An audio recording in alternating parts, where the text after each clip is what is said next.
Let the slaves out.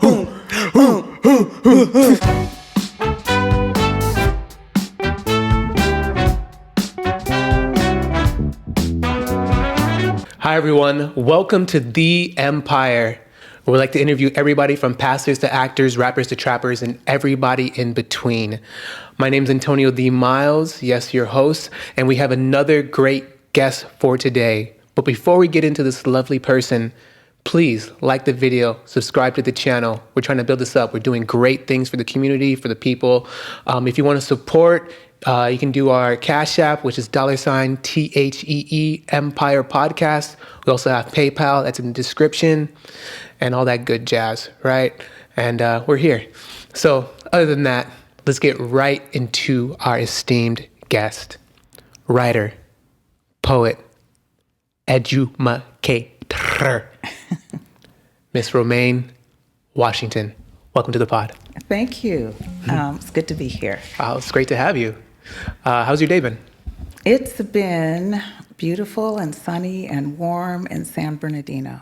It's summertime. Yeah. It's summertime, so it's going to easily hit like 100 degrees. Yeah, but it's not muggy, so that's a good thing. Is muggy like, what do they call it, like humidity? Is that like muggy? Yes. Gotcha. Yeah. Are your earrings music notes?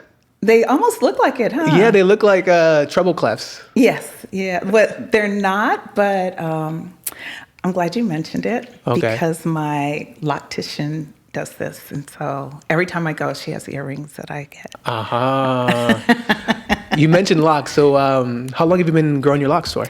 Oh, probably 5 years now. About 5 years, yeah. What made you want to lock your hair? Because I love black hair. Okay. My hair. Okay. And I hate combing my hair. Okay. Two-parter. It's a two-parter. And yeah, that's it. And I just, I love the way it feels. And yeah. Yeah. One of the homegirls, I remember she was like, you don't understand how much conditioning I have to put in my hair to get it the way I want to do it. Yeah. It's like a super process. Yeah. And yeah, I really hate combing. Well, I used to wear my hair all shaved off. Okay. And I loved it. It was freedom, the absolute freedom. Gotcha. Yeah. From combing? From everything. I mean, it's freedom from the money that you put into maintaining it as a woman. Okay. It's time freedom because it takes a lot. Get your hair buzzed, you're in and out. Hours. There's never a time where you don't spend hours washing, drying, styling. So it's money, it's time. Yeah, so it feels really good. I got, so many questions about it. But I feel like a lot of, especially like Black American women, are scared to wear their natural hair nowadays. This is natural. I know. Oh. I know it's natural. I know yours is natural. Yes. But I wanted to know your opinions if you agree on that statement where a lot of Black American women don't want to wear their hair natural, whether it's braided or locked or even, God forbid, shaved off, which is probably, I think, all women's like fear to not have hair. Oh, wow. Yeah. Yeah, I loved it. I got a little heavy and I was like, this is not the look I want. But, Okay. But when I was thinner, it was like, and I might go back to it again. Okay. What I feel about it is, it's funny, the last person I dated, near the end, he was like, you're the longest I've gone out with somebody with natural hair. I usually like hair straight. And so. Interesting. Yes. But I just said, I'm sorry, this is the way it is. I feel that, and I have a poem about that in my Sirens in Her Belly, where hair is a political statement. Okay. And in being such, we have to be aware of when we walk in that any room that we're making a political statement. Okay. But it doesn't matter as long as you're comfortable with who you are. And so a lot of sisters, I don't fault, like when I would go to poetry readings and I used to wear a wig, I played with my hair a lot. If I wore a wig, then I wasn't real. Okay. If I wore my hair straight, I wasn't in touch with who I am. If I Like all of you. Right. Gotcha. Right. And so, and that being a political statement, you're not just looked at for your hairstyle, whether it's economical or whether it's, just a preference, but you're looked at as though it encompasses everything that you are. And so sisters, if they want to wear a wig. You want to wear it blonde like Beyonce, wear it blonde like Beyonce. Okay. If you want to wear it locked, feel free. If you want to wear it shaved. Yeah. Okay. Yeah. Interesting. I like it. So, Ms. Romaine, can you please tell all of us who you are and what you do? Okay. That's a loaded question. Well, you can keep it, you can keep it brief. You can give us a synopsis. Okay, so who I am, I'm a poet. I've been writing poetry forever. Forever, ever? Forever, ever? I've been writing poetry since I was 10. Okay. Forever, ever. Okay. And I've been an educator for 22 years in the public education school system as an English teacher. And let's see, poet, writer. That's really who I am. I'm most alive when I'm writing. Okay. When I'm analyzing, I'm very analytical. I'm a cinephile. I'm a bibliophile.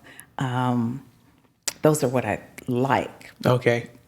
Bibliophile and cinephiles, by the way, folks, are people who are obsessed with movies and the Bible. Books. Sorry. Bibliophile is the books. Apologize.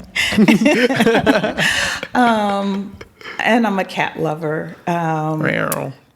Yeah, I was out there talking to the cats earlier. Yeah. And they were starting to talk back to me. Gotcha. Yep. Not the sign of crazy, but it's okay. Oh, when I walk the park, I give dogs dialogue. Okay. Gotcha. Just put it into their mouth. Okay. Gotcha. Yeah, it's nice out.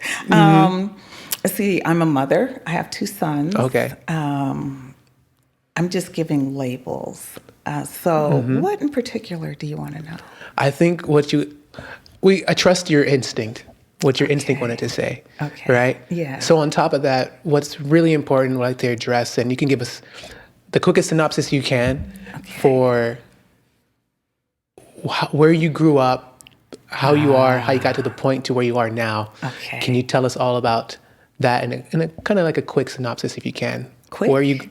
As quick as you can, where you grew up to how you got to the point where you are today. Okay. In front of me. I was born and raised in San Bernardino. Okay. A native. Yes. Okay. And I was born and raised here when it was an all-American city.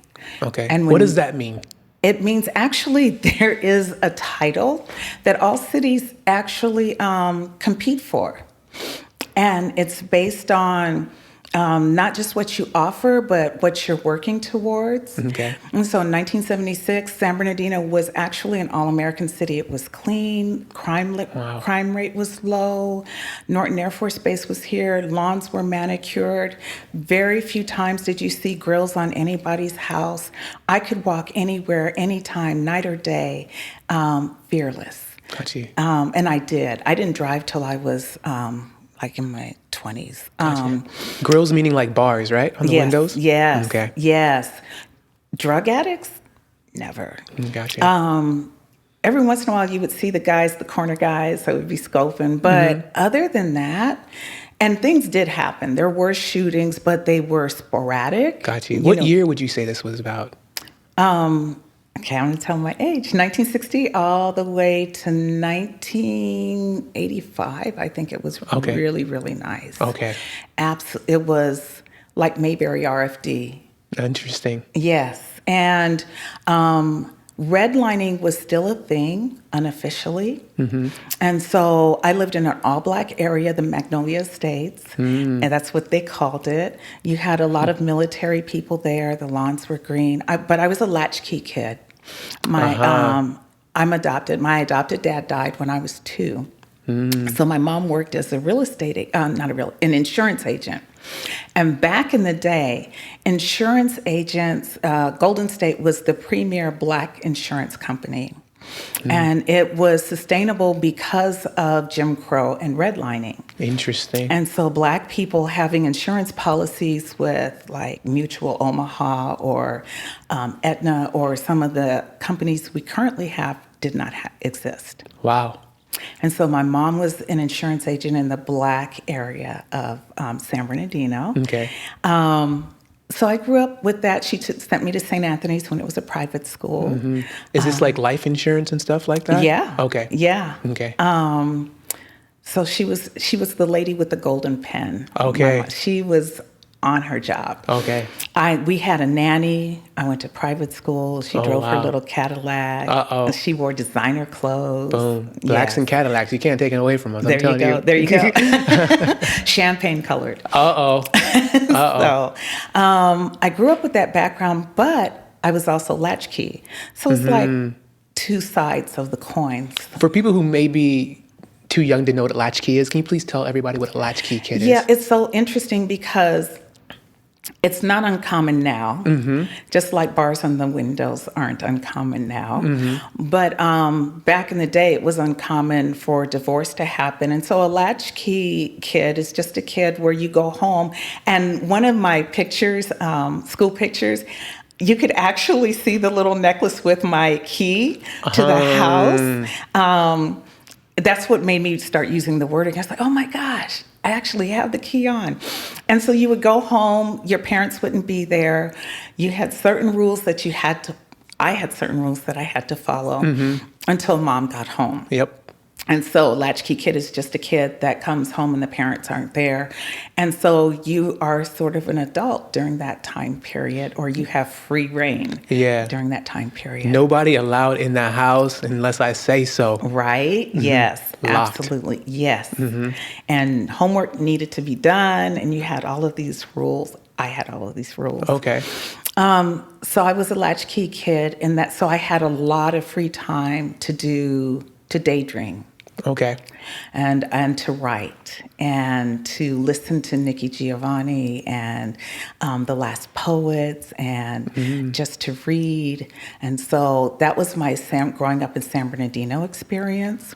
I went to San Bernardino Valley College, and I started San Bernardino Valley College my last year of high school. Okay. Because I spent all of my lunchtime in the library reading. I gave myself homework assignments. I went to San Bernardino High School, and which was a culture shock from going from St. Anthony's to San Bernardino High School. Which is a Catholic school. Yes, yes.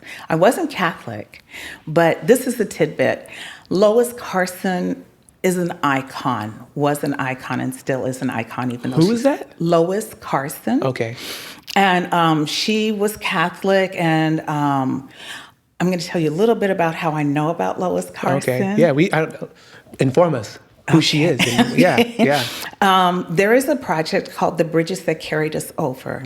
Okay. Amina Carter is another icon, San Bernardino Black icon. She was a politician. She's still alive. And her husband, Ratibu, started looking at the history books of San Bernardino. Got you. And noticed there was no melanin in it. You said her and her husband were Tibu? Ratibu is his name. Oh, his name, okay. Yeah, Ratibu. Okay. So Ratibu and Amina looked in the history books, as you can still do that, because we still don't have a history book that tells the story of African Americans in San Bernardino. And so they started to record. They would bring people in because, like I said, San Bernardino was an all-American city. Well, it didn't become an all-American city just with white people. Latinos, Latinx was there, Asian and Black was there. Now you have Latinx history in the books, not so much Asian and definitely not Black. Weren't mentioned at all. And so they started interviewing Black people. They stopped around 2007. So the beginning of 2000s they started, and then they stopped. Her husband died. Okay. And so then they continued when Professor Jennifer Tilton from Redlands started to research, and she met Amina, and I was already researching San Bernardino. Interesting. The history of San Bernardino? Okay. And I was doing it because I wanted to do a mini memoir in poetry about my life growing up. And there was a library around the corner from where I used to live that I'd walk to, especially in the summertime. And I called it the Bethune Library, the Mary Bethune Library. Interesting. Which didn't exist. Oh, interesting. Okay. And so I was arguing with the downtown libraries, no, I know it was here. And it was called the Mary Kellogg Library. Okay, like the cereal? Mm-hmm. Okay. But she was a librarian, and they named it after her, Mary Kellogg. But I renamed it Mary Bethune, and I don't know if you know who she is, Mary McLeod Bethune. I do not. Oh, I'm just I get to be a teacher. I love this. Hey, we're all learning today. So Mary McLeod Bethune was an educator. She started the National Council of Negro Women. And actually, one of the first, I think the first Black woman to have a statue in the state, at the White House. Okay. And that was 2 years ago. Wow. Okay, so from Mary McLeod Bethune, National Council of Negro Women, Lois Carson, iconic Lois Carson, knew about it. Her and Dorothy Height was another icon, Dorothy Height and Mary McLeod Bethune. Okay. And Lois Carson found out about it, and so she was the first person to start the National Council of Negro Women. Her and her husband were very instrumental in fighting racism in the 60s. Okay. So I met Professor Jennifer Tilton as I was researching, trying to find out about my experience in San Bernardino, because I forgot a lot of stuff and I wanted to get it right. So our paths crossed because she was researching she's a professor, and she was teaching about the history. Okay.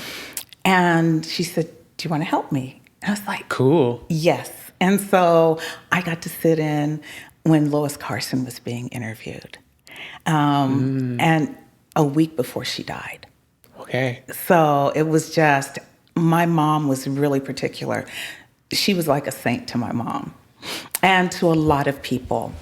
And so as she believed in the parochial or Catholic school education. Okay.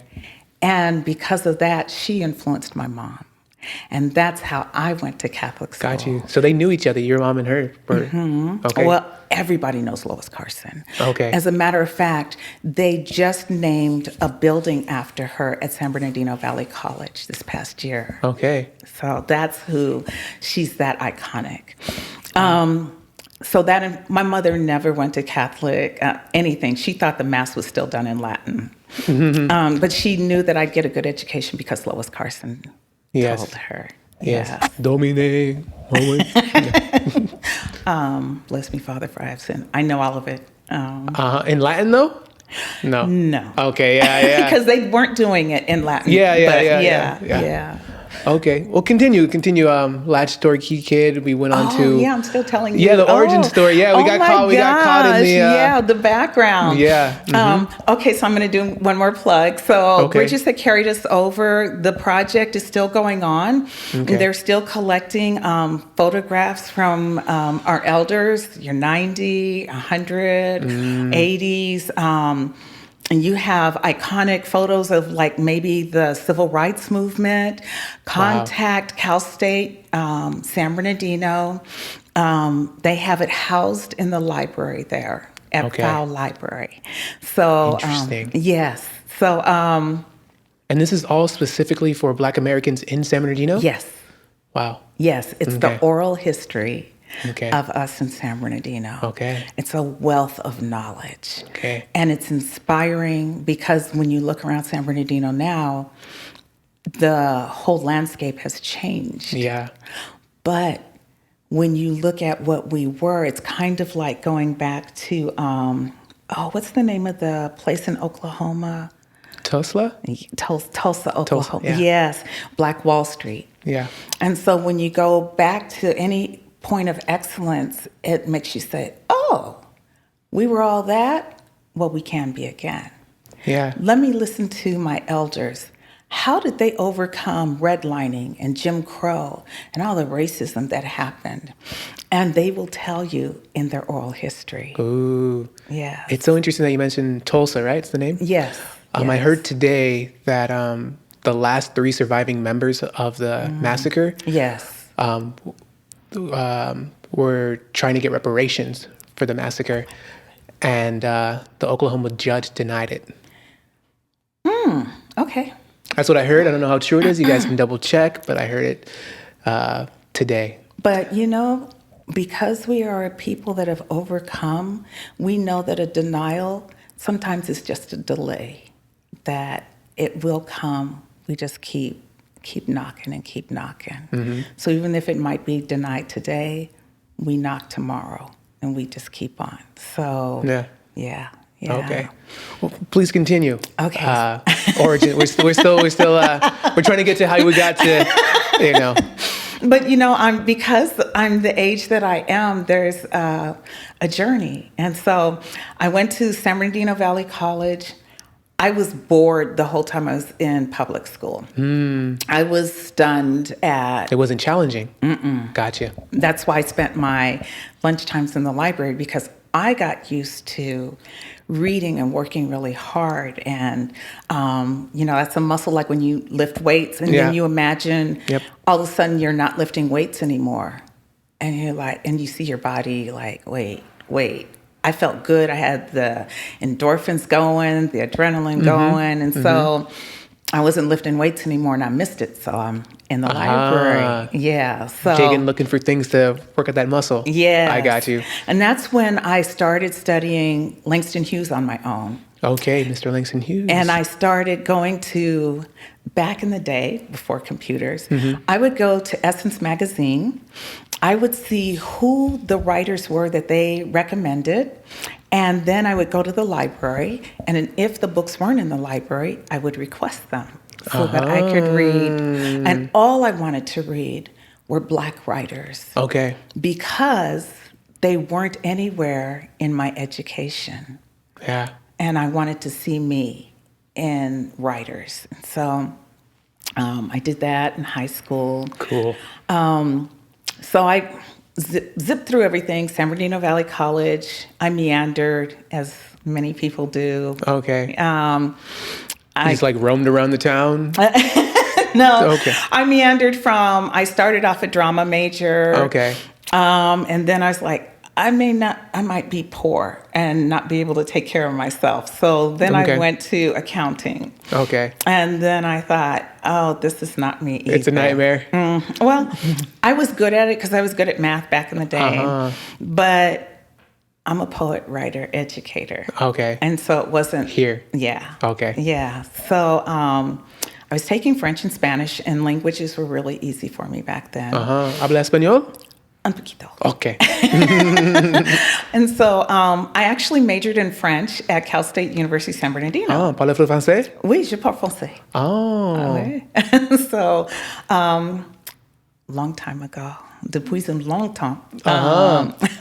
So I got a degree in French in the 80s, and I suffered from extremely low self-esteem. Okay. Excruciatingly low self-esteem. So I had a degree in French, but I didn't know what I could do. And I worked as a secretary. I worked my way through school, and that's what took me so long to graduate, because I actually would wait until I had the money saved up to pay for the classes. And so for over a decade, I continued to do administrative work. Okay. And then I moved to Georgia with my second husband. In between this time, I wanted to let you know 2 things. I learned that Langston Hughes won the Jessie Springhorn poetry contest through the NAACP. I joined the NAACP when I was in high school. Got you. Can we educate people on what that stands for? Yes. Oh my gosh. Uh-oh. The national, wait. Uh-oh. Oh my gosh, for colored people, the National Association or Advancement of Colored People. So, oh my gosh, I can't believe that I forgot what it stands for. Oh, I'm having one of those moments. Okay. Fast forward. Now it's going to bother me. Well, we all know what the NAACP is. Yeah. I just don't like I don't want to ever have people assume, but yes. Okay. It's, well, can you tell people what it is? Yes. And I can tell you W.B. Du Bois started it. Oh, wow. Okay. See, I can tell you the history. Got you. But I won't go through the history because that'll be the rest of the... Got you, yeah. The film might run out. So, civil rights movement. They gathered funds to make sure that we had lawyers to represent us, but also during the Harlem Renaissance, they were instrumental in funds to support artists so that our voices could be heard and people could know the excellence of Black people. And so NAACP was really responsible for that too. Gotcha. And an undergirding for that. Beautiful. So you decided to join.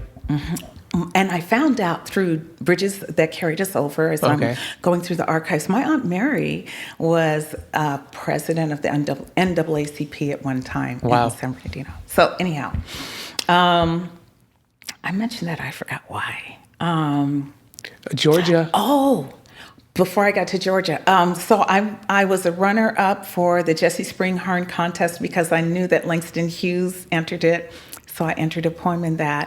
I was first published when I was 14 in the Precinct Reporter right here in San Bernardino. Okay. I did my first public reading at New Hope Missionary Baptist Church right here in San Bernardino. Okay. I was first published and paid for my poetry when I was 17 in Vegetarian Times. Cool. And so I was really active for a moment. Then I got married, and my first marriage, that didn't happen. I quit writing altogether. Started writing again, got remarried, moved to Georgia, did the National Poetry Slam, was real instrumental there, and really flying high. Okay. I didn't start teaching until the late 90s. Gotcha. Because I had to overcome my anxiety. Okay. In front of talking in front of people? Yeah. Okay. Yes. Even though I'd done it when I was younger, my adult lived experience made me go into a cocoon because that's my natural. That's my natural modus operandi. Gotcha. Yeah. Was that Latin? Yes. Okay. For my regular way of doing things, the regular way of operating, and so. Gotcha. Yeah. So I was in a shell. But I came out in Atlanta. Okay. Yes. And I started teaching, actually French. I started teaching French when I lived in Georgia. Cool. I started, first I started tutoring, and then I started teaching. And I wasn't getting paid that much because it wasn't in the public school system. So I still had to work as a secretary and teach on the side. Okay. And I thought, wait, I'm doing all this work. I may as well go ahead in the public school system. And so my sons, I'm not going to get into the whole background, but I came back home and got hired at the San Bernardino City Unified School District. Nice. And I taught French and English. I don't have a degree in English, but there is a test that you can take to challenge and show that you have the knowledge that would be required to have the degree to be able to. Got you. Yes, and I passed that easily. Yeah, I was gonna say with flying colors, as they say. Yes. As they say. Yes. So let's see, I did that, and the rest is history. I've been teaching for 22 years, 3 years at Pacific High School in the hood, which it wasn't the hood when I lived here when I was young. It was like prestigious. Okay, the upper echelon, as they say. Yes, and when I came, my first class had gang members in it. And I loved it. Oh, okay. I loved it. She loved the thrill. Well, I loved being an example. You know, if I could make it, anybody can make it kind of thing. Okay. And I really liked the kids so much that on Saturdays I would go to their baseball games because I wanted to support them. Okay. I really felt a need there, and I loved fulfilling that need. But I'm also a poet, and so I read at some summer program for another teacher that worked for Chaffee Joint Union High School District. Okay. And she invited me to her classroom at Etiwanda High School, and I went. And I was like, this is a pretty nice campus, because at the time, they were just starting to put fences up around Pacific High School. Okay. And I felt caged in. Okay. The anxiety's coming back. Yeah, I felt caged in, and I was like, and not just me, though. We had more riots at Pacific as the fences went up. Okay. So it really messes with people's psyche. I know it was meant to keep us safe, but at the same time, it didn't have the impact on the students and the staff that... Yeah. It's interesting because I've heard, you may have heard it too, that they say that prisons and schools are kind of built the same. Yes, and I have some stories about that I won't get into. Okay. Maybe later, we'll see. So I transferred over to Etiwanda High School, and I did 3 years at Pacific High School, and the rest of my time, my hard time, was at Chaffee Joint Union High School District. Yeah. Awesome. Yeah. Super cool. I'm pretty sure you impacted those, I guess, gang members, and probably learned from them as well, I'm assuming. Yes. Yeah. It was a beautiful... Okay, I'll tell you about the first year. There was this dude, he was really big, he's sitting in his desk, and I was like, I need you to move over here. And he didn't do anything. He just looked at me. And I said, I need you to move. And he still didn't move. So I went over to his desk, and I dragged him in the desk over to where I wanted the desk to be. Okay. And I looked at him and I said, look, I'm probably one of the few teachers that really wants to help you get to where you need to get to. So I suggest you work with me. I didn't know he was the head of a gang at the time. Mm-hmm. I don't know if it would have impacted the way I behaved. I don't think so, though, because people are people. Mm-hmm. And so, but what it did was, after that, anytime I needed anything done, I would say it, and he would tell. He'd back you up. Uh-huh. Yeah, so it made it a lot easier. Yeah. Wow, I want to kind of get deeper into the mindset of that, but I'm going to go forward. And, as a poet, why is poetry so important to you? And why do you think it's important for others? Beautiful question. For me, it's important because it's not a narrative like what I'm doing here. It's really a concise way of getting to the heart of something. Okay. And so, but not just like a tweet or an emoji, but using the beauty of language to impact, and where it can be carried on like the oral tradition. Mm-hmm. And so, which is all Shakespeare was too, oral tradition. So, and you have, I was getting ready to go into teacher mode. So I love poetry because when I was growing up in my shell, I had a hard time communicating with my mom. Okay. But I loved poetry. I loved the music of language. And so I started writing poems. I started off writing letters to her, and she's like, knock this off. My mom was a real matter of fact business. Okay. But I would write poetry, and she'd be like, oh, this isn't bad. She could accept the language and the beauty of what was written. And so she couldn't deny it. And so that was a way for me to communicate and express my heart and how I felt. Okay.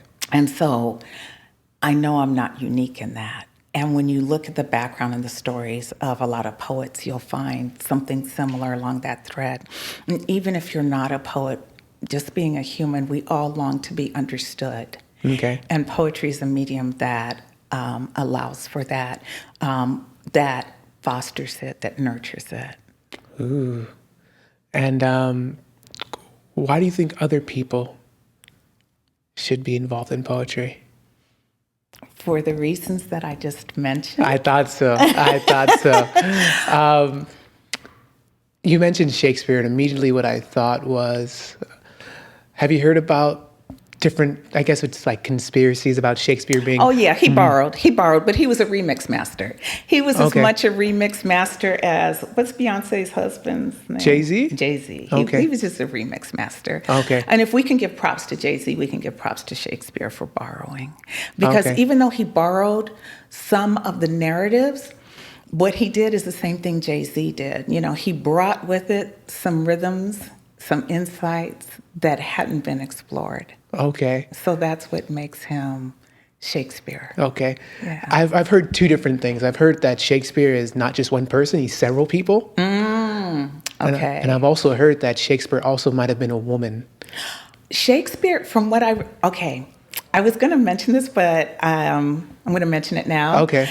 I used to give myself assignments. Okay. And in the summertime, one summer I read everything that Langston, this is in high school, I read everything that Langston Hughes wrote that I could get my hands on. Okay. And I didn't just read, I sat with it to get to know the person, and that's when I realized that he was gay. I could read just from... Interesting. Yeah, I could just from reading his work and... Getting deeper into who the individual was. Yes. And without having read anything that said Shakespeare was gay, that Langston Hughes was gay. Okay. And so for Shakespeare, I gave myself an assignment to read all of his sonnets and as many of his plays as I could for a summer. I came to, at least with my own discernment, that he was bisexual. Okay. Just from some of the ways that he expressed himself. So it's interesting that you say that he was a woman, because I think, in just my personal opinion, that he was bisexual. Okay. Yeah. Interesting. Maybe we got some breaking news here. Yes, so he was gender fluid. That was what they call now, yes. Yeah. And I guess it wouldn't be surprising, but yeah, I wanted to share that because I remember hearing those two different, I guess they call them conspiracy theories. So in a way, when you say he was a lot of different people, yeah, he borrowed from a lot of different people. And if he was gender fluid and borrowed from a lot of different people, well, there you have it. Which is also very true. Wow, interesting. What's crazy about these people that their work lives on, and I'm just impressed. Yeah. But you mentioned Jay-Z, so what's your thoughts on? And I've asked this with another poet as well. What's your thoughts on hip hop and poetry, and is there a similarity? And I guess your thoughts on hip hop in general. I love hip hop. Okay. I remember when it was getting started. I asked you this question as you were getting ready, and I asked you if you liked hip hop, being a music person, and you said you like conscious rap, and so I do too. And I love Kendrick Lamar, and I love Tupac, and I love Common, some of Common's stuff. So I'm very particular about who I listen. I don't like mumble rap. Okay. And I think a lot of hip hop, I almost put it in quotes, has gone the way of movies, as we talked about movies as well. Can you elaborate on that? Yes. When you get, and I used to teach film as literary analysis at one point, and when you get business and corporations running an industry that's supposed to be of the heart, you get a lot of superhero movies with a lot of sound effects and a lot of special effects and very little heart and a lot of the same motifs, just packaged differently. When you get in the music industry, I like that you differentiated between conscious rap and canned rap, I'll call it. Okay. Because in canned rap, you get a lot of gangster rap. And you get a lot of gangster rap that doesn't come from a lived experience, but comes from a dollar experience. Gotcha. We call them studio rappers. Yes, yes. Studio gangsters. Yes. So the mumble rap, I have no tolerance for. Okay. Especially as a poet, you want to hear the words. Yes. And I have no tolerance for, I can't remember his name. Oh, it starts with a D. Everybody listens to him. You can't turn on the music without hearing him. Drake? Yeah. Gotcha. Drake's got some bars, though. I'll give it to him. Yeah, he does. Okay. He usually has one line in there that's you're like, oh, yeah, this is kind of clever. Okay, then we're back to Drake. Damn. Bang, bang. Bang, bang. Okay. I know I just killed a lot of... It's okay. But... Express yourself. It's cool. Unlike Kendrick, unlike Tupac, unlike that when you mix and when you... Or even, I'll go back to Kanye when he first came out. Lupe Fiasco. There's a lot of... rappers, Lizzo, you know, you go back to Missy Elliott, you go to, they're pushing envelopes, they're exploring things, they're talking about things, and they're doing it in a very creative way. And they're using poetry with punctuated rhythm that could flow without the beats and still be as powerful or even more so. Okay. Yeah. So I love hip hop. Now, Drake, if you do Drake without the music, you might be entertained and you'll still find that one or two lines that you can take. You won't chew on it. You won't have a debate about it. You'll just enjoy it. Gotcha. And that's what Drake does. He's enjoyable, but he's not going to take you to another level to make you question maybe social mores or civil rights or, you know, he's not going, or gender. He's not going, well, if he's using gender, it's still about getting some. It's one thing we all can talk about, I guess. Yeah. Yeah, but they're clever. There are more clever ways. I got you. Yes. Yeah, yes. More poetic ways, I guess, as we would say. Yes. Yes. I had a interview with a poet named Yusef, and we talked about hip hop, and he said that when hip hop came out, it kind of put like a fire burner underneath, or more expectations for Black poets to be more expressive in their performance, because these rappers came out and they were just so like, just in your face and powerful. And he said it put this pressure on Black American poets to like, you have to bring it more now because, you know, these rappers are doing it. So did you experience anything like that? Or no, because I grew up in the time with the last poets. Okay. And to say that that was something that originated with hip hop is kind of not really understanding some of our roots as poets. When you listen to Langston Hughes, and Mos Def I remember when he used to have Def Poetry Jam, there were quite a few times where he did a Langston Hughes poem. Yeah. And Langston plugged into jazz. So to say that is to say that maybe for him and for his generation or for his awareness, that's where I got to come next level. But we have a whole history of next level. Yeah. So that's my take on that. For people who may not know who the Lost Poets are, can you please explain who the Lost Poets are? It's the Last Poets. Last Poets, apologize. Yeah, and it's, everybody knows this one poem, The Revolution Will Not Be Televised. Gil Scott-Heron, part of the Last Poets. They played with it was in the 70s. They had bongos and dashikis, and they went around... They were hip hop before hip hop, and James Brown to me was hip hop before hip hop. Well, yeah, they know. Yeah, they use all his beats. Yes, and so the Last Poets are iconic, and Gia Scott-Heron, his daughter, is still around, and she's and she's a poet and lives in Los Angeles, and so so they were coming with it. They were top notch before Poetry Slam and all of that. They were there. So interesting. Romaine, can you talk to us about, you know, These Black Bodies Are and, you know, Sirens in Her Belly? Can you talk to us about these two works? Yes. And why you made them and what they're about? Yes. I'll start with, first off, I want to say, there's nothing like writing workshops. Okay. And I want to say that for two reasons. One is growing up in San Bernardino as a latchkey kid, they had summer programs.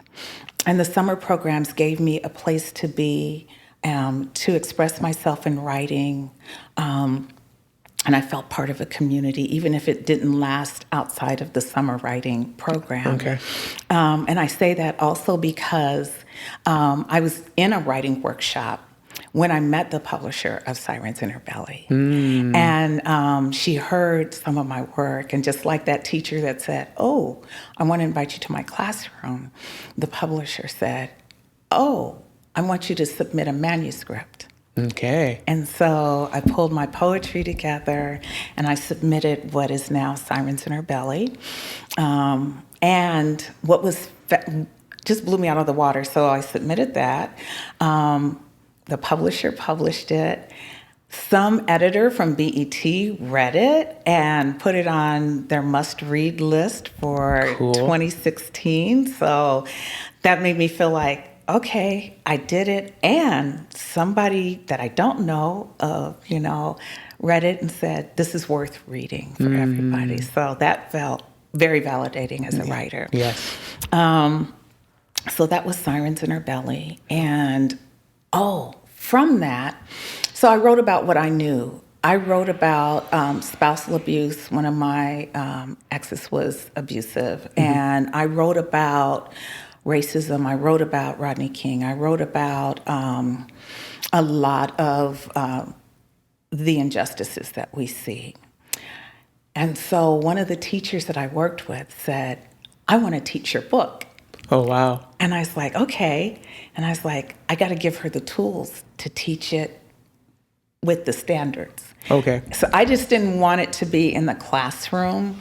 I wanted to be in the classroom so I provided the historical knowledge for it and the literary references, which really allowed me to actually get to know my own poetry better. It's one thing to write it, but it's another thing to unpack it on that level.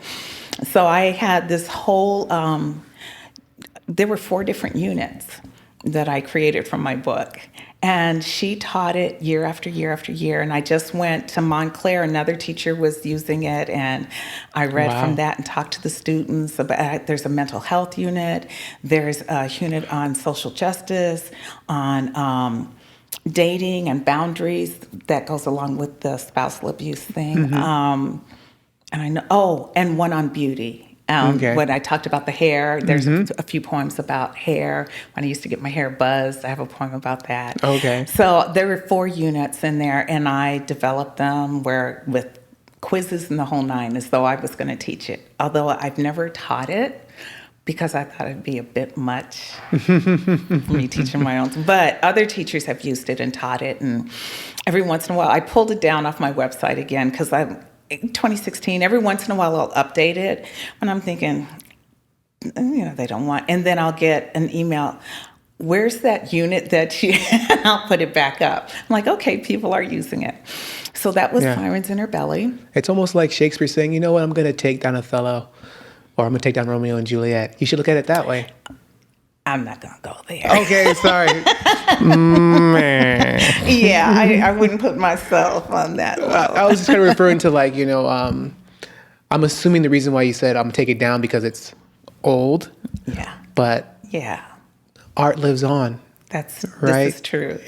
And a lot of the things and when I go into classrooms, like I went into a classroom and I taught, what was it? The poem I wrote about Rodney King and the Rodney King beatings. Okay. And when I started, though, I say it was called Video Cam Eyes. Okay. Because what made the Rodney King beating so iconic and a turn in history was that there was somebody with a video camera that caught it on tape, and that was the first time. And so no matter what was said, everybody saw it that whole summer. So when I go in and I read that, I say, how many of you have cell phones? How many of you have been pulled over? How many of you get your cell phone rolling when you've been pulled over. And so we're going to, and then I say, how many of you know somebody that's been killed by, okay, and we're going to say the name. Every time I say Rodney King, you're going to say a name of somebody that's been killed. So I bring it current when I'm in the classroom, but as a standalone with the book, it's, you know, the Rodney King taught from a historical perspective. It's also like involving the audience as well. Yes. With it. I'm really big on that whenever I read my poetry. A lot of times I don't pull what I'm going to read until I'm actually there. Okay. Because I want to connect with whoever is there. And so I'll have an idea of what I think or who's going to be there and what will connect, but I never really know until I'm actually there how I'm going to present it, who I think it will connect with. So Sirens in Her Belly. The next book was Purgatory Has an Address, actually. And that was my mini memoir. I was in another writing workshop, because I go to writing workshops all the time. You have to. Octavia Butler, whom everybody knows now because of Parable of the Sower, and there's an Octavia Butler bookstore. She grew up in Pasadena. She was the first Black female science fiction writer in Pasadena. Gotcha. And she went to workshops all the time.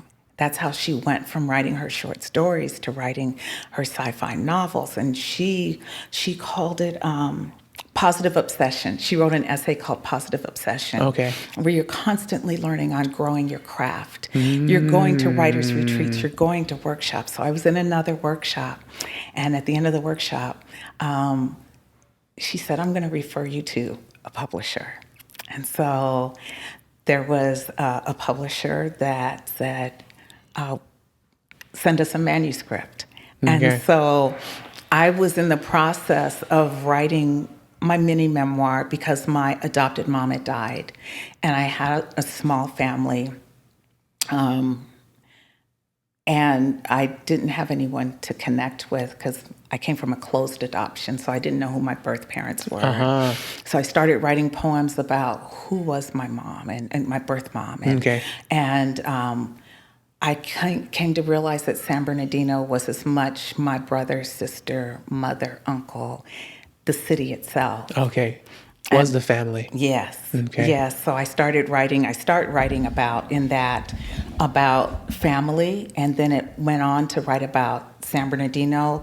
The first time I saw racism in San Bernardino, the first time I realized redlining was a part of San Bernardino, and I grew up in a redlined area, to looking at the Santa Ana winds and thinking about the beauty of wind. And so that was Purgatory Has an Address, which was nominated for a Pushcart Prize and was longlisted for another prize. So that was my second book. And now These Black Bodies Are. These Black Bodies Are. So... Yes. I became involved with Inlandia Institute workshops. I started going, and then I became a workshop facilitator, which I still am. I'll be facilitating a workshop this fall. And when pandemic happened and George Floyd happened, and a lot of businesses were responding to George Floyd, and especially creative places were responding to George Floyd.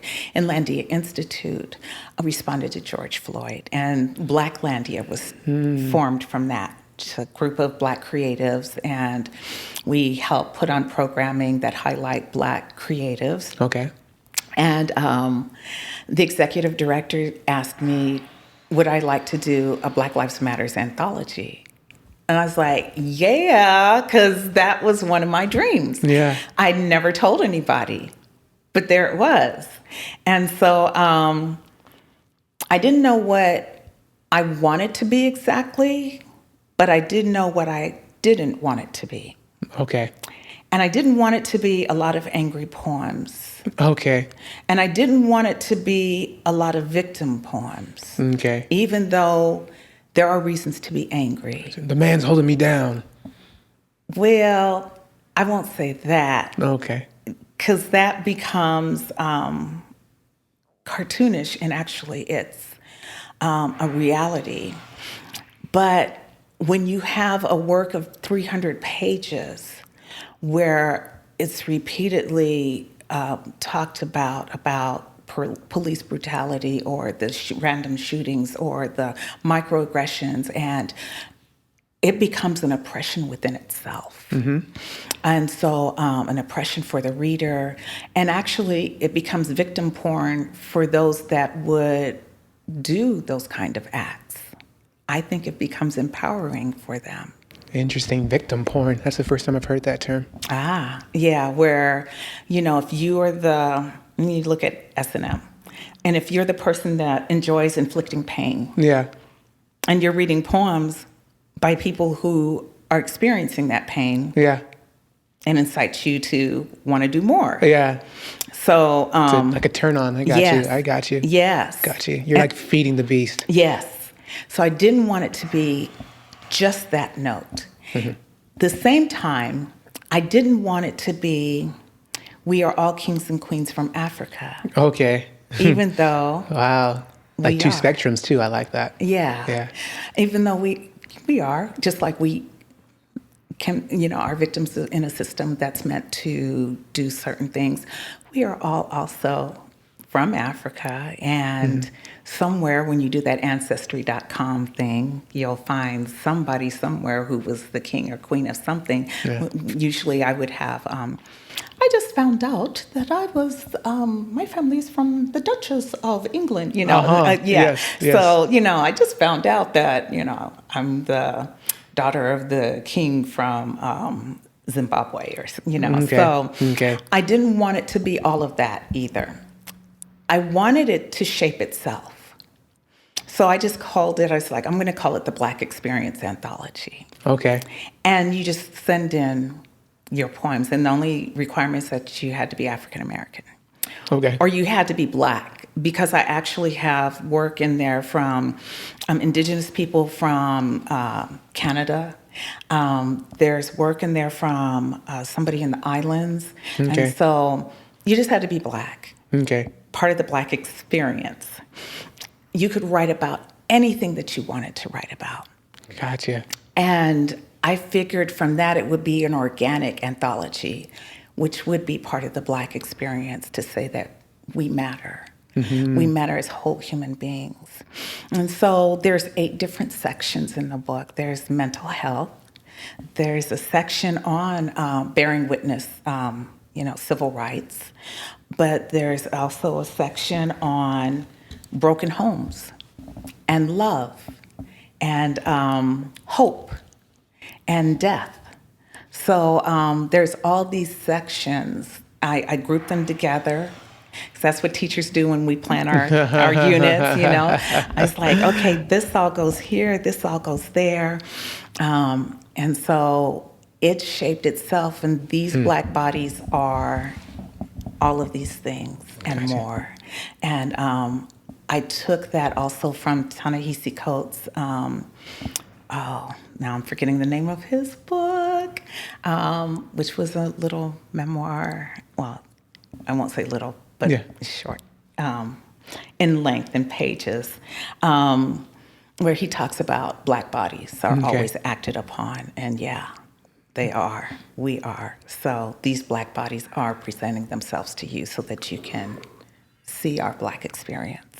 And it's a collection of writings from Black Americans, Black Canadians. Black people, just Black people. Yes. They're short stories, they're creative nonfiction, and poems. Gotcha. And artwork. That we have Dwan is in there from Schoolboys. His art, Richard May. The cover actually is a Charles Bibb work. We have exclusively Taylor. She's a teenager in high school.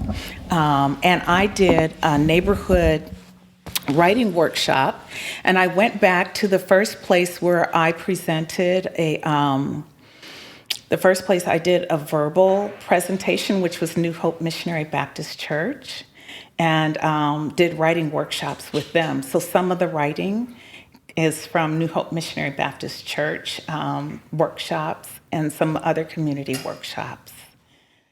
We have poet laureates in there. We have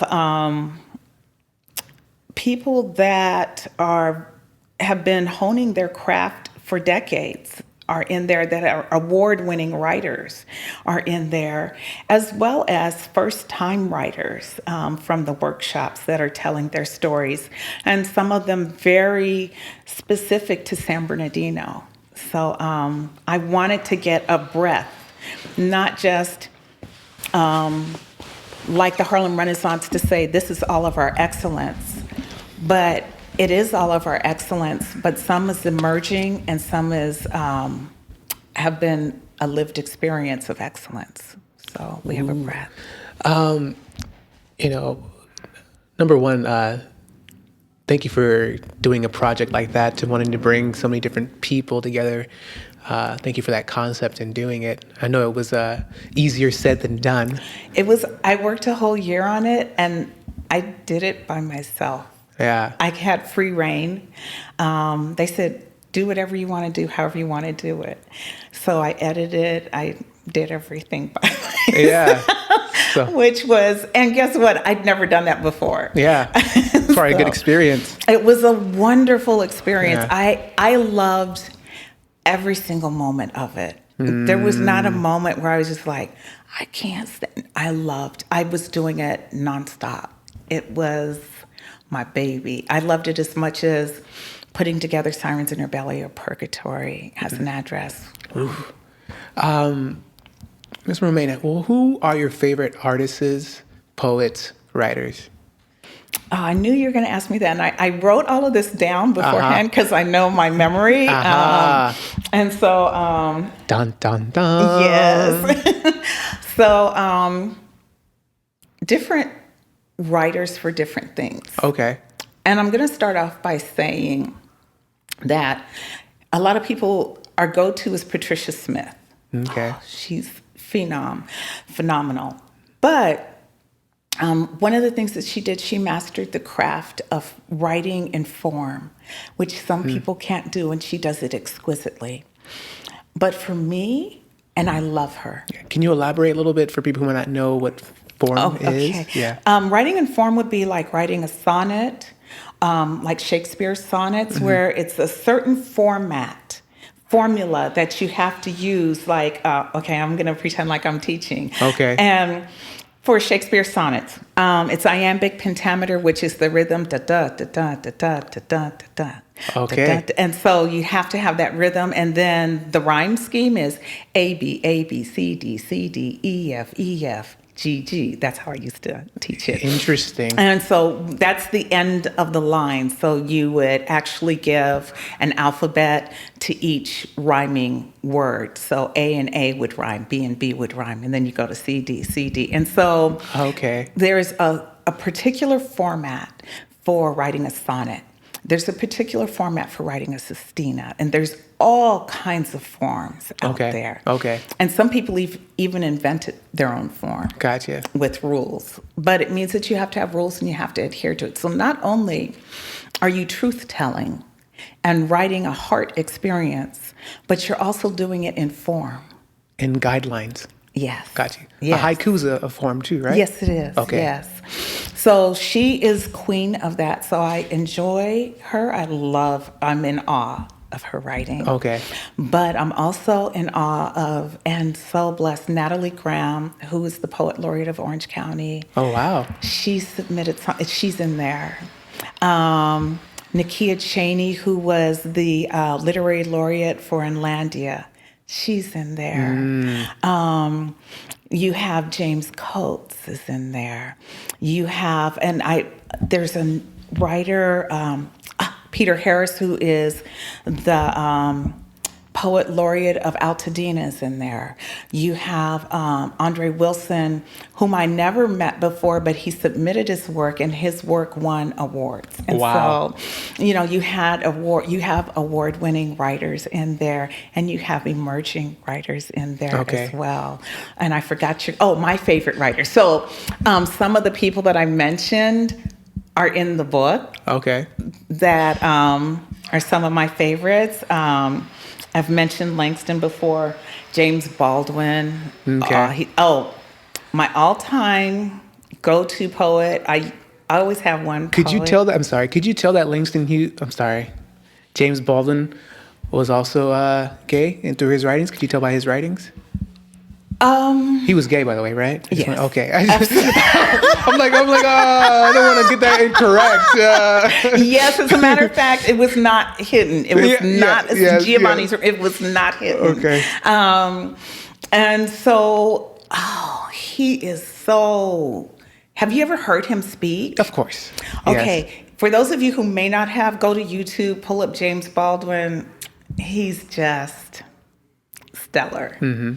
So, I didn't question, Got you. Yeah. It was already there. Yeah. Okay. Got you. Baldwin's background. Love Baldwin. Love Octavia Butler. Mm-hmm. I read every single thing that she wrote. Wow. And I need to go back and refresh my memory on some of it, but I got to teach. One of my dreams was to be able to teach Octavia Butler. Like at a workshop or something? Like in high school. Oh, okay. And I was able to do that. Wow. I was able to teach Parable of the Sower and one of her short stories in high school. So I got to introduce a whole nother generation to Octavia Butler. And you're talking about pulling down sirens. Oh, yeah. See, I got her. She wasn't ready for it. And Toni Morrison, I got to teach Song of Solomon. Mm-hmm. She's another one that I've read everything that she's written, and what a goddess. And Toni Morrison is like, I always wanted to meet her. I never got a chance to meet her. I thought I was going to meet Octavia Butler. She came to Santa Monica when we used to have bookstores everywhere. She came to Midnight Special Bookstore in the early 2000s, and I was like, well, she's relatively young. I'll get a chance. It was raining, almost like hurricane rain.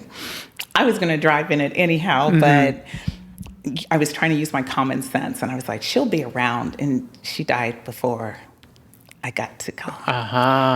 So from that, I learned if you have the opportunity to meet yes, take it. Mm-hmm. And even there was a local poet who in Atlanta, when I lived in Atlanta, and he had written something that I absolutely loved.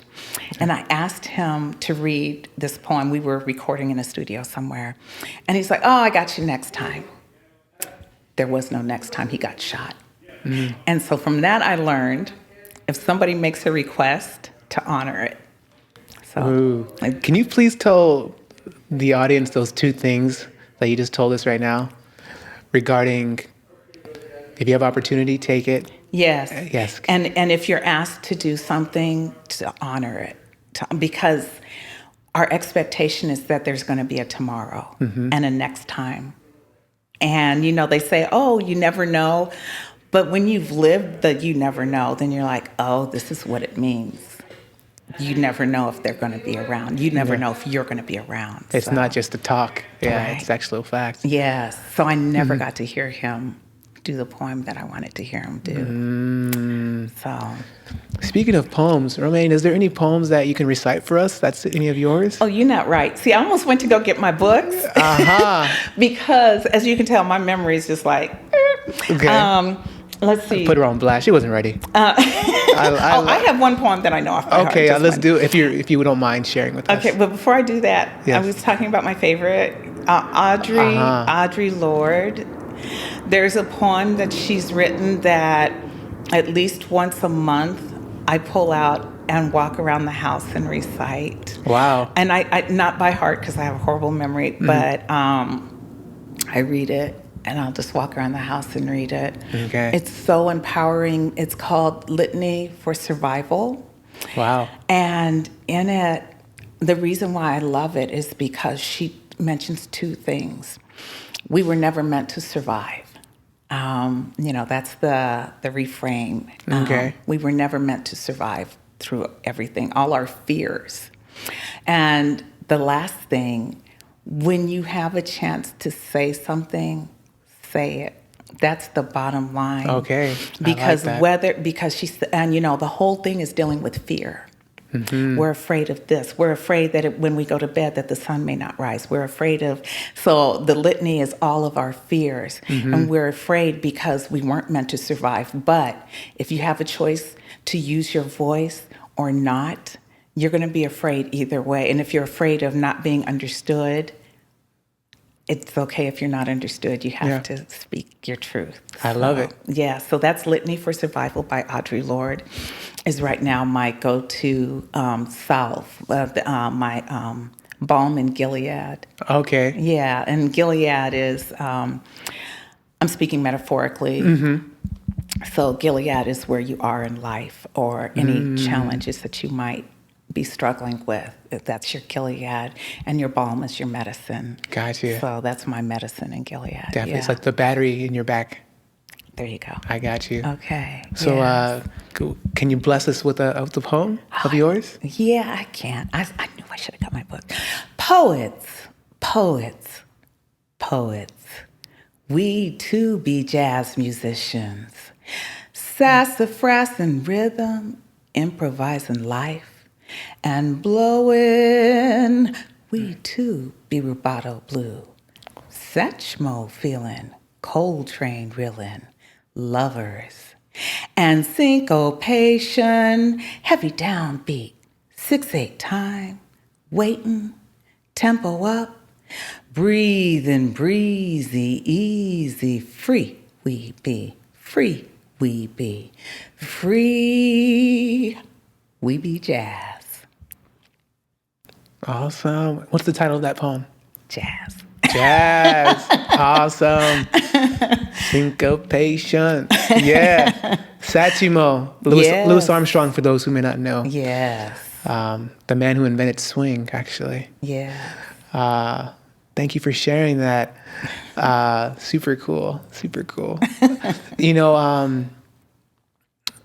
I had this conversation also with Yusef, the other poet. And do you think that there's a difficulty and a difference between performing poetry and writing poetry? Does that make sense what I'm saying? Could you say it again?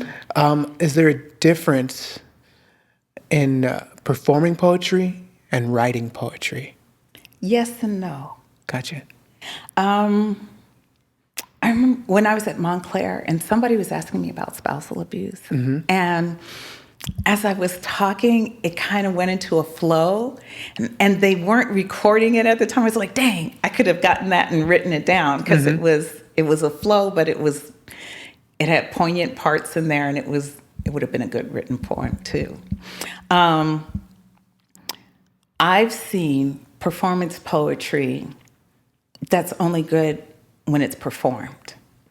And when you look at it on the page, you don't see metaphors or similes. You don't see the play with language. You might see some rhyme, some rhythm. But a lot of the life of the poem doesn't come from the words, but comes from the performance. Yes. Yeah. And I learned that at the first open mic I used to go when I started writing again in Newport Beach. There was an open mic, and there was this poet that wrote what I thought was beautiful poetry until I bought the book. And when I bought the book, I was like, oh, there wasn't a lot for me to hang on to. And I realized it was the performance. When you start with a poem, you want to know, how can I bring this to life? And when you're performing it. Yeah. And so like with jazz, it's on the page and I hear it that way, but I want the audience to hear it. And so then I practice the performance of it. I got you. Yeah, so one's not better than the other. I would never say that. And say that because I did this flow in Montclair, and I've started with things, and a lot of times poems will start off as like a hook, you know how musicians will call it a hook. Yeah. And it'll start off with something that it becomes an earworm, and I'm like, okay, I gotta write this down. And I write it down, and sometimes it stays a hook, and I just put it away. And sometimes the whole poem just develops from that. It unravels. Okay. Yes, and so I don't like the word unravels because it means it comes undone. But you knew what I meant though. See, she knew what I meant. I knew She was like, let me go to the dictionary version of it. I do that. I'm cool. Doesn't mean my temperature. It's fine. I do that to my older son all the time. It pisses him off. But okay, when you said it, my mind actually had the picture of a sweater unraveling. Okay, falling apart, basically. Got you. And so, and it weaves itself from the hook. Yeah. And so instead of coming unraveled, it knits itself together. Got you. I was thinking like unraveling, like a presentation. Yeah, like a carpet, unraveling. Okay, I'm not going to keep going. Okay. She's like, oh, that's even worse. Anyway, rolling out anyway. Yeah, rolling out. I was going to say, that's really rolling out, which is something different. But you know what? I'm going to stop while I'm ahead. Got you. It's interesting because you know what I meant, but... Yeah, I can get really annoying and nerdy with that. Got you. But that's what happens, though, when you're writing poetry. I got what you meant, and you're writing, and then you let it sit for a minute.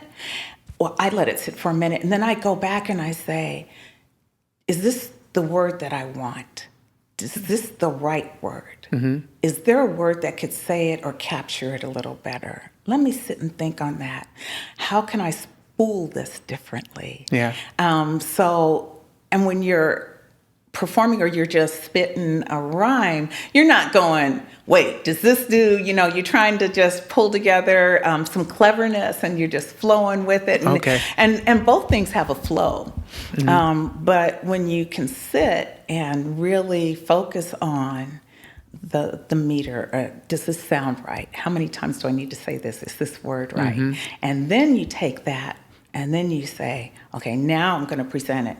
How can I present it where the emphasis is on this word? And I have poems written that I will, when I'm performing it, I will repeat certain lines 2 or 3 times that's not on the written page.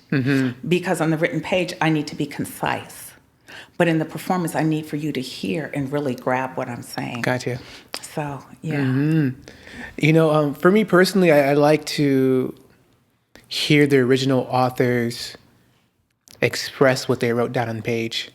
Yeah. Because even, for example, Shakespeare, going back to Shakespeare, you've probably seen his plays done several times, and everyone will perform it differently. Yes. It's not wrong, but it's different how they would express it. So I always like to hear like from the horse's mouth as they say how they would say it. Yeah. So, like the jazz poem that you just read or recited for us, probably 10 of us probably could have all read it and recited it different, but by hearing it come from the source, it's like, okay, this is where, as you said, the music and words, to hopefully quote you correctly, it are how it goes. And so I really think it's crucial, and thank God for technology and the invention of recording. Can I interject a little Please. bit? Okay. I've also done Poetry Out Loud. And Poetry Out Loud is where you're training teens, or you're not training them. You can be a coach, though, and help them. And it's all different types of poems, but they have to come from a selected anthology from the organization Poetry Out Loud, which is funded by the National Endowment of the Arts. And I'm getting to where I'm going to go. Okay. There is a poem by Jimmy Baca, and I've been involved with Poetry Out Loud probably for about 5 years now in different capacities, and I was a coach. And so we love this one poem. The student chose the poem. I'm helping them find the meaning in the words, and how does that connect with you? How can you feel it as you say it? Yeah. And so then we pulled a video of the poet reading it, and not performing it, but reciting it. Mm-hmm. And the recitation, no. It didn't. We both were like, oh, this isn't what we thought it would be. And the emphasis on different words, even as he was saying it. Yeah. And a lot of times we call that academic reading of a work, where you let the work stand by itself, but even in that, there's the voice inflection isn't there, the emotions aren't there. You just expect the words to do all of the work, and you're just adding your voice. So sometimes the author reading their own work helps to bring it to the next level. And sometimes having somebody else read your work takes it to the next level. Gotcha. So you're giving exceptions to the rule. Yeah. Okay. She's like, I hear what he's saying, but let me give an exception to his rule. It's not all 100%. I think it was a Jimmy Baca poem. I'm not really sure. I shouldn't have mentioned the poet's name, but she gave me an exception. But going back, thank God for technology where we can actually read a poem or any type of creative work where it's written down and we can actually hear from the actual horse's mouth what it's supposed to sound like, or how they heard it in their ear and how they want it to be interpreted. Thank goodness for. I like right now, like I said, hearing your poem. It's like, okay, I would have probably never imagined performing it that way, but now I know how it's supposed to be done, or how you envisioned it. I want to interject two more things. All right, here we go. I could talk about literature forever. Okay. So when I was teaching, I had my high school students, and if a poet that I felt they could really relate to was coming to the Claremont Library, they have a reading called Fourth Sunday, and two poets, Juan Delgado, who was also a former literary laureate of Inlandia Institute, and also a professor at Cal State San Bernardino. He read his works, and so we studied some of his poems. And so before he went to present his poems, I went over to him and I said, "These are my students. They've been studying, and these are the poems that we've studied." And so he read the poems that he chose, but he also read a couple of the poems that we had studied, and he told us the stories behind them. Okay. And that's some of the richness that you can get from the writer, too. It's not just how the sound of it, but also what inspired the work. And Jericho Brown, they got to hear Jericho Brown before he won his Pulitzer Prize. Juan Delgado won a Pulitzer Prize? No, Jericho Brown. Okay, sorry. No, Jericho Brown is an African-American poet who invented the form, the duplex, which... Interesting. Yes, and they got to hear him. They were so enthralled. My African-American students in particular were just through the moon. They were to the moon. Studying him, studying the form, and then hearing him perform. Yes. Shout out to you, by the way, Juan Delgado. Heard so many great things about you. Yes.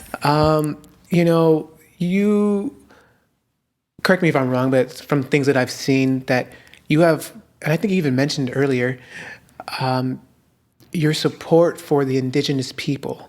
Yes. How did this come about? Why is this important to you? And yeah. To be honest, being a person of color, which I am, and being a child of the civil rights movement, I also grew up around the farm laborers when they were doing the boycotts and the protest, which makes you aware of the injustice and the lack of pay, the lack of health benefits, just the cruel hardship that they endured and continue to endure. But you know about Cesar Chavez from that. The portrayal, and then I almost became a history major. Okay, when I was in fourth grade, I wanted to be a history professor. Okay. Because I loved history. But I also listened to public radio. Like NPR? At the time, it wasn't NPR. It was actually KUCR, KV, the college radio stations. Okay. Where they would, like we still have today, KPFK, where they would talk about Indigenous people, where they would talk about the truth of history. So while I was in school learning the canned history that they still teach, What's canned history? what I call canned history, anything that is manufactured and cheap and easily accessible, and oftentimes because it's cheap and easily accessible, it also has little value because there's so many lies in our history that we're taught. Can you give us an example of a canned history? Yeah, in 1492, Columbus sailed the ocean blue and discovered America. Okay. And as though this land didn't exist before he came over, as though other people hadn't come over before Christopher Columbus. Okay. As though the indigenous people were heathens and didn't have their own religion. You know, when you think of the pilgrims, see, I'm getting really incensed. Go. Rawr! Catwoman release. Yeah, and so injustice of any kind, really, I have a hard time with it, an excruciatingly hard time with it. And so here we are. We've murdered and we've committed genocide, and we still don't hear their stories. Still don't hear their stories taught in history classes. You got to take history. See, I'm about ready to go. You got to take history from like first grade to 12th grade. Plenty of time to somewhere put some indigenous history in there, some truth telling in there, so for the students to learn whose land they are standing on before the pilgrims. San Bernardino, whose land I know that the land that I live on there was a Cucamonga tribe.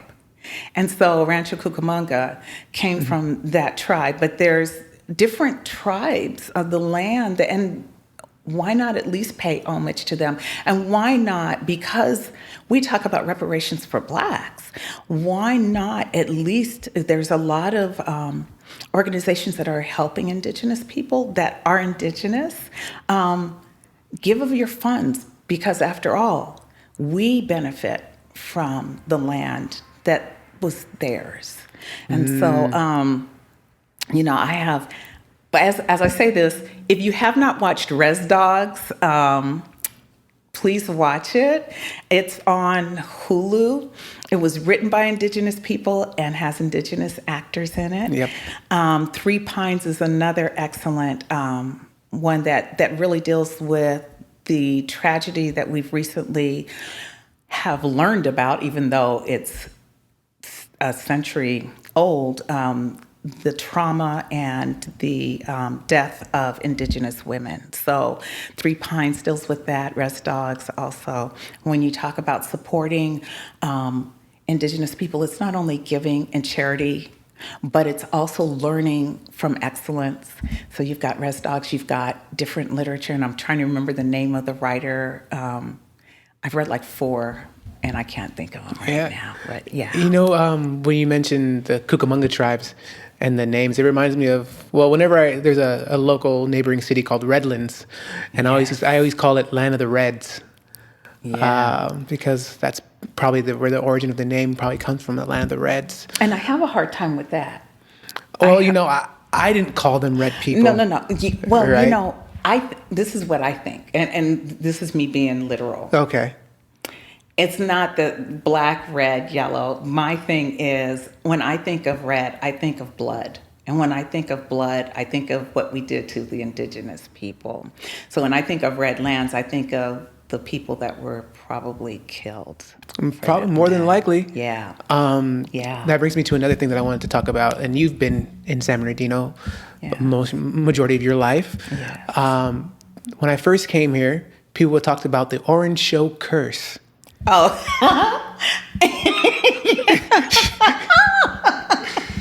Yeah. Would you like to talk to us a little bit about that? You know about the orange show curse. Well, you know, you're a native. You've been here longer, so you. Okay, it's the dumbest. Oh, okay. You know. Okay. Okay. I don't know who cursed, quote unquote, the orange show where it rains. It rains every time the orange show comes around. Yeah. It's spring. It rains. So, you know, but supposedly something happened, and so there's a curse, and I don't know the origin story of the curse. Gotcha. Yeah. So what I was told is that they built the orange show on like native land, indigenous land. Yeah. And so as a curse, they did that. So. But that's so ridiculous because most of what's been built is on indigenous land. Yeah, I guess more sacred, possibly. I guess, but yeah, it just reminded me of that story when I thought of it. And, that's the backstory. But I want to know if I'm going to tell that story. I want to know who and who was the person that did that curse. You know, I want to like what tribe was it, et cetera. Yes, create the story behind it if you have to. Yeah, so it just reminded me of that when you started talking about them, and so you wanted to support them because you as a person of color, you understand the struggle. Yeah, any LGBTQ, I understand. Any group that is othered or marginalized, mm-hmm. I'm about you. Okay. Yeah. Okay. Yeah. I saw that you're part of a group called Women Who Submit. Oh, wow, you went on my website? What? You know, I'm not just the guy that's just around here. You know, we do serious work around here. Yes. We have fun, but we do it right. So can you talk to us about Women Who Submit and about that? I love Women Who Submit. They keep me going. And it's funny because when you hear it, the first time I heard Women Who Submit, I was like, what are they submitting to? But yeah, I feel like it's a trigger word for a lot of women. But actually, they're submitting to periodicals and publishers that would publish them because more men are published than women. You talk about marginalized groups. So the marginalized group for us are LGBTQ and women. And so we're there as a support system to encourage each other to submit. We actually have submission parties where we're getting ready to have one in September. Gotcha. So I can't show up. You can show up. Okay. You can show up. You can pass out food. You can pass out food. Thank you and goodbye. It's for us. It's FUBU. FUMU. FUBU, for us by us. Yeah, I was going to say, for FUMU. Anyway. So resources are made available for us, and I actually have accountability partners, daily accountability partners. Did you write, encourage each other? And I didn't do a lot of writing while I was working on These Black Bodies Are. But my accountability partner, between doing Poetry Out Loud and doing the anthology and workshops, she's like, you're doing we call it citizenship. Okay. You're doing the community citizenship, which is just as important as the writing. So. Yes. So I guess it has nothing to do with has to do with writing. I was thinking, okay, cool. Women Who Submit. I like this. Let's talk about this. This is definitely controversy now. All the single ladies. Anyway. And the single ladies. Yeah, so I was like, all the single. I was like, man, we need this. To the left. I was like, and black women talking about women who submit. This is groundbreaking. Well, submitting applications and submitting. Okay, I got you. As an educator, you said you've been educating for over 22 years, you said, right? Yes. What's your thoughts on the education system now and where it's going? You had to ask me that. No, I'm just, you notice I'm even growling. I know the cat is really, we don't play here. And be real. Can I talk politics? You can, it's whatever you want. You can cuss, Okay. Well, I don't care. Be you. I'll tell you a trend that I've noticed, then I'll tell you what I've learned about the education system. Okay.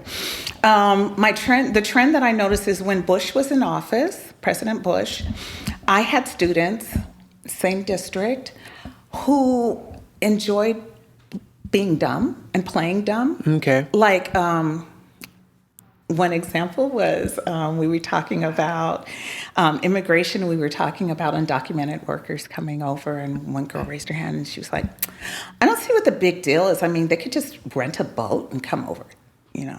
Okay. So, yeah. Okay. Wow. Yeah. So you would get that kind of and revel in it and just be okay with not knowing. And here's another one that I think was funny. When Lincoln, the movie Lincoln came out. Okay. One student said, you know, they left parts of that story out, like when the gates were open and the slaves were set free.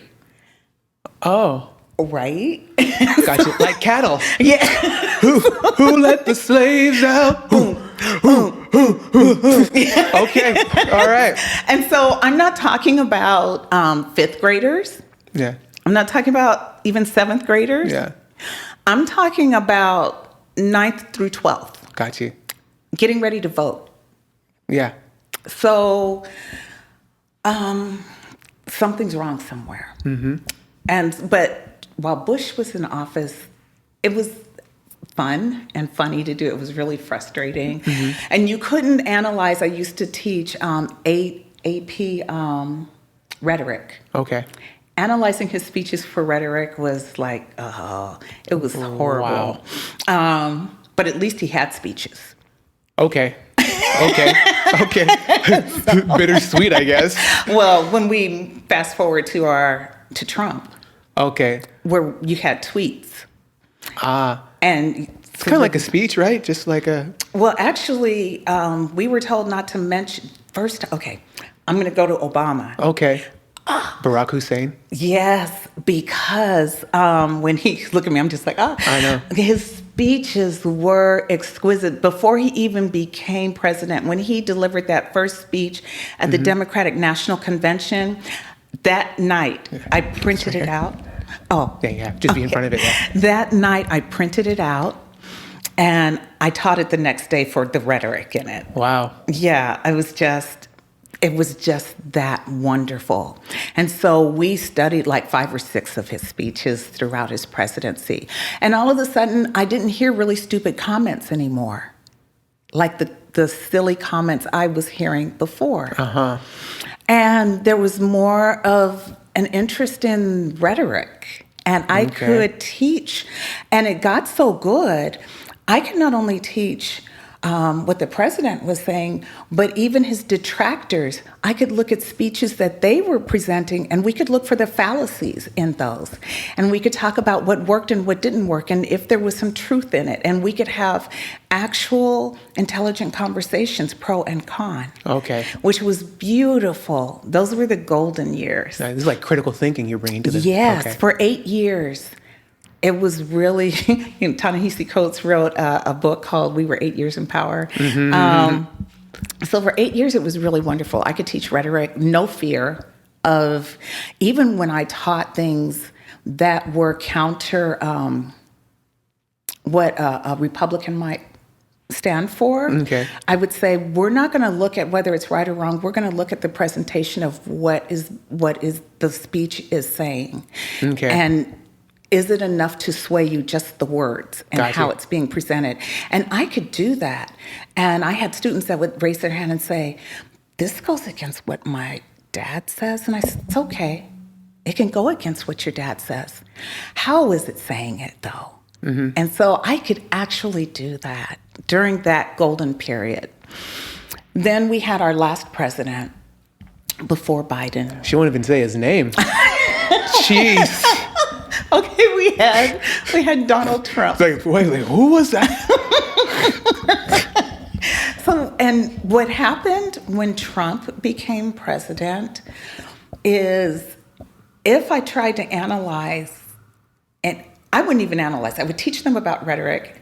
And I remember playing the quote unquote speech or whatever it was that he did for Black History Month, where he talked about how Frederick Douglass is a good man and how he's doing all kinds of great things.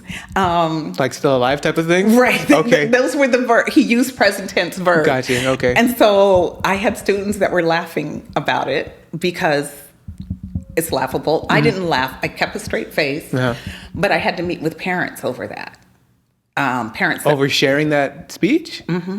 Okay. Yeah. Oh, because it's a liberal school showing conservative ideas, or no, because it didn't make our president look good, and because we were making fun of the president by analyzing his speech. Right. Interesting. Yes, and so that is the mode that education went through for 4 years, to the point where I couldn't teach rhetoric, not from anything that the president said, at least. Gotcha. And because there was such a lack, and I can say this, sometimes it hurt my heart, because some of the things that Trump said, there was truth buried in it, but because of the way he presented it and the things, and the lack of language that was used, you wouldn't know you wouldn't recognize the truth in it.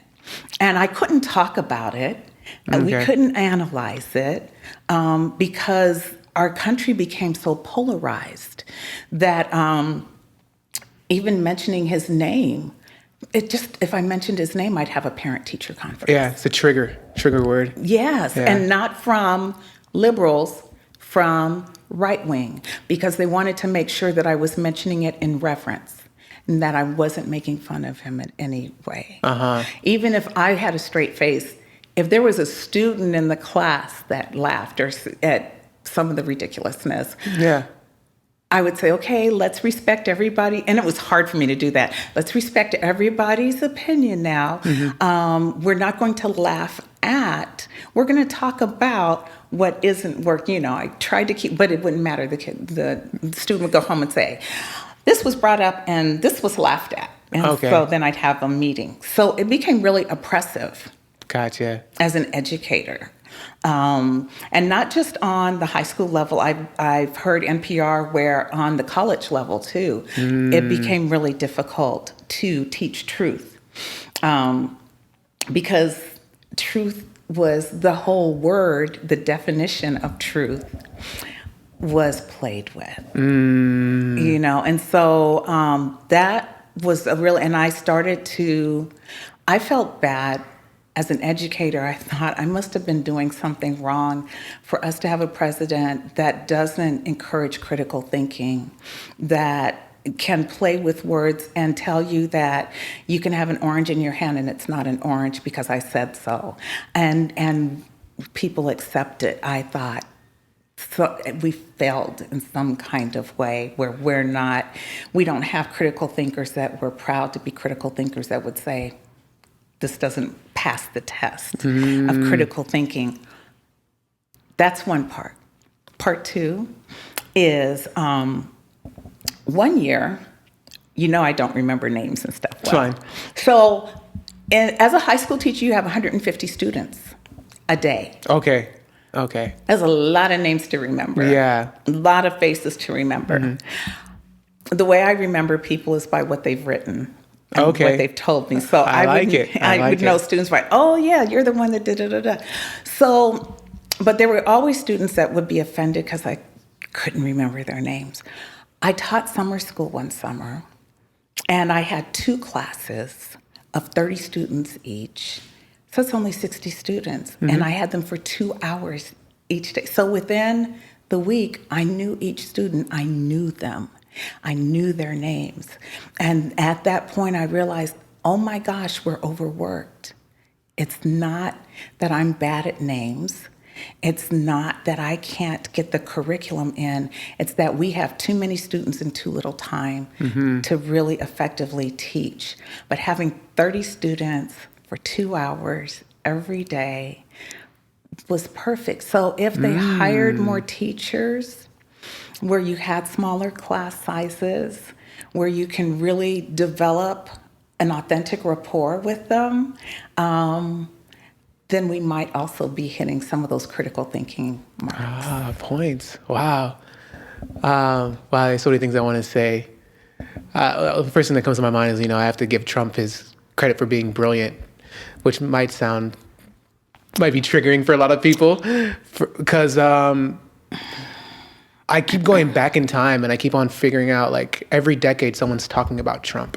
even before he was president, his name was always being talked about. That's because you got money. A lot of people have money, but Yeah, a lot of people aren't narcissists. yeah. Well, Okay, I'm gonna be nice. I'm gonna be nice. No, okay, I'm gonna shut down and pretend I'm that teacher in high school. No, okay, you can be free. Please be free. Please be free to be yourself. I just I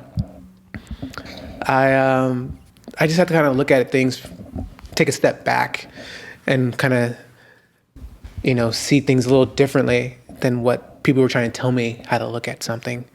It's kind of like when I was being told about God in the Bible, like, oh, this is what the Bible is, this is what God is. And it's like, but once I read it myself from cover to cover, it's like, okay, I have a better understanding a little bit more. Yeah.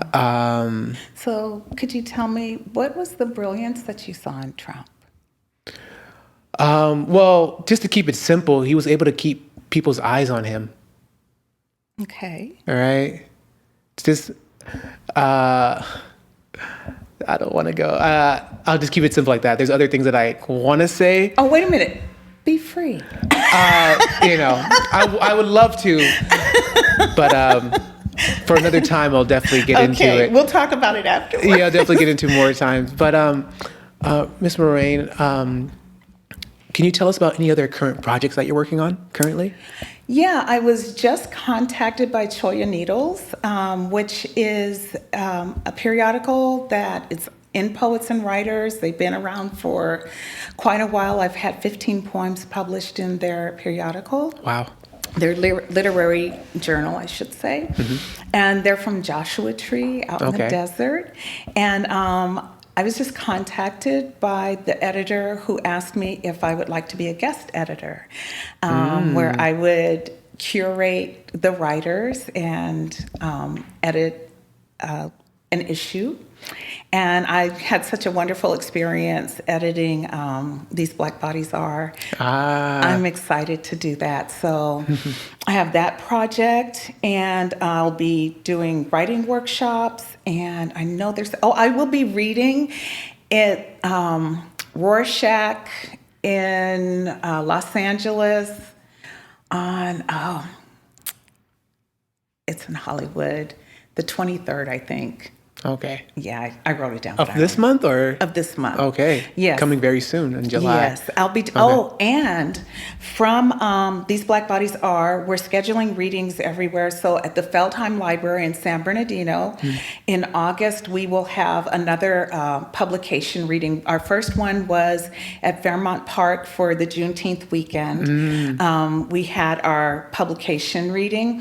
We're going to have one at the Feldheim Library. We're going to have one at Beyond Baroque next year. Okay. We're going to have one at the Riverside Art Museum in November 11th. Ooh. So I'm scheduling readings for us so that those that are in the anthology will have a chance to share their writing skills with a larger audience. And you ask the difference between the written word and it coming from the writer. So that's the opportunity to hear the writers. Perfect exposure too. Yeah. Wow. Yes. Romaine Washington, thank you so much for being on the pod, for being on The Empire. Let's say 100 years pass by, 250 years pass by. What would you like your empire to look like? Ooh, I want the bars to come down off of the grills to come down off of the windows. I want infrastructure, state-of-the-art infrastructure. You're talking about San Bernardino? Your empire. So basically your legacy. Oh, my legacy. Okay. Your empire, your legacy. So after 100 years, 200 years have gone by, whether it's family, life, your work, what would you like your empire that you've created here on Earth to look like? I'm glad I asked because I was recreating San Bernardino. Yeah. Does it make sense? Yeah, it does. That's a hard question. That's a humbling question because so much happens in our society on, Snap. You've got Twitter, you've got TikTok. So the idea of even 100 years from now, somebody remembering Romaine Washington, the poet, I would love to have written some poetry that the way Litany for Survival heals me, that there will be maybe some poems or a book that really is a healing or a help or an encouragement for some young person in the future or some older person in the future. We have a tendency just to focus on the youth, but just somebody in the future, that my words will still be around, number one, that they will still be read and listened to, number two, that they will still be pertinent and something that resonates, to have something civil rights-wise, that to make a continued platform for Black voices is something else that 200 years from now, in some little book somewhere, there might be a Romaine Washington. Oh, yeah. That kind of thing. We found her. Yeah. Right? We found sirens that she was trying to take down. We found it. We found it. Awesome. So beautiful. Romaine Washington, thank you so much for being on the pod again on The Empire. Can you please tell all of us how they can find you, reach you, get your work, support you, know where you're going to be having another workshop? Can you please tell everybody where they can do that? Let's see. You can buy These Black Bodies Are on bookshop.org and online at Barnes & Noble right now. Later on, it'll be on Amazon and some other sites, but right now, those are the two sites. You can get Sirens in Her Belly, and Purgatory has an address just about anywhere. It's on Amazon. I have a website, www.Romainewashington, ROMAINE, Washington.com. Social Instagram at Poet Romaine, and on Facebook, I am Romaine Washington, and only because there's another Romaine Washington that's a guy, and he has a totally different feed and website, so I made mine I am Romaine Washington, which is harder to find, but if you're looking for me on Facebook, that's how you'll find me. I post regularly on Facebook because a lot of writers still use that. I'm still active on Instagram because the newer generation is, they're consistent on that. I'm not as good as I am with Facebook on there.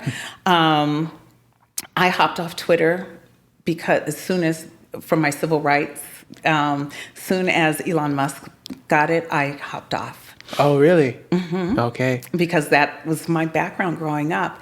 That's, as soon as you knew somebody didn't have the common man's best interest in mind, you didn't participate. You didn't buy. You boycotted, even if it was a personal decision. Gotcha. Didn't Elon Musk make it so that way you could have freedom of speech completely? Yeah, right. Okay. So we'll leave that because that's what was said, but that's not what's happening. Yeah, and I did research. I did research him when he went on Saturday Night Live, and he was so personable, and he was so wealthy, and my history tells me that usually when you're wealthy, you didn't get your money from just working hard. So his dad did the blood diamonds. So apple falling far from the tree. Well, he did make good investments, though, did he not? So he used his own money well for his own personal gain. When he got Twitter, he fired so many people. He decided that they were going to work like slave labor. You're going to stay here and work, and I'm just going to build little places where you can sleep. So he kind of proved what I suspected in the way he treated the employees. And I don't care if they're black, brown, white, or whatever. We're human beings. Yeah. And so he kind of proved by the way before then, I really loved his car. The Tesla? Yeah, I wanted one of those babies. Got you. Not anymore? No, because he proved to me that what I suspected, I didn't have any proof, but what I suspected, the way he treated them is not acceptable for me. So I can't support anything that he does. Not like I'm anybody that it's going to make a difference, but for my own conscience and to know that, at least in this one area, No. And I was on Twitter, and as soon as he got it, I got off. Gotcha. And you found all the stuff that he was doing that you disagreed with? And the things that you found out that he was doing that you disagreed with? Yeah. Okay. Yeah. Wow. Well, shout out to you, Elon Musk. I know. You have to do that. See, I asked if I could get political. So Yeah, no, it's cool. I want people to express themselves honestly and freely. So And I'll that's the whole probably point. get a lot of backlash and stuff. But you know what?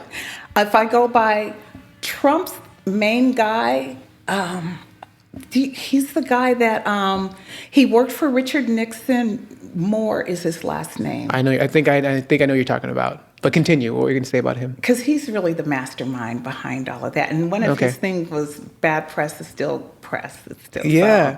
So, if I said anything to offend anybody, Oh, well. good. Yeah. No, Oh, well. Oh, no, well. I shouldn't say that. Oh, well. But yeah. Freedom of speech. That's why Yes. America's so great. Yes. Because yes. of freedom of speech. Yeah. So thank you again, Romaine Washington. Again, all of her stuff will be in the links in the descriptions.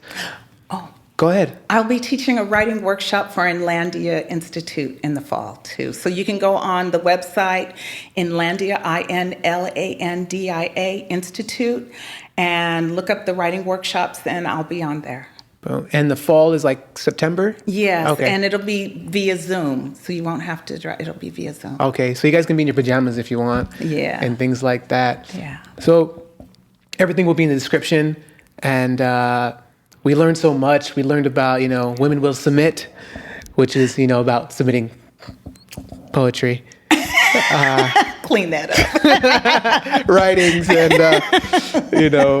but we had such a great time learning with her, the background about how a latchkey kid and how San Bernardino was great. And I remember a friend of mine told me that the 210 freeway was actually an area where there's a bunch of black businesses, and then they put the freeway right between all those black businesses. So it's very interesting. And, the collections of works that she has, these black bodies are, we learned so much today. And so I want to thank her, and I want to thank all you guys for listening, watching. Please subscribe to the channel, like it, share this stuff. Again, my name is Antonio D. Miles. And if you want to support, you can do our Cash App, which is $THEE Empire Podcast.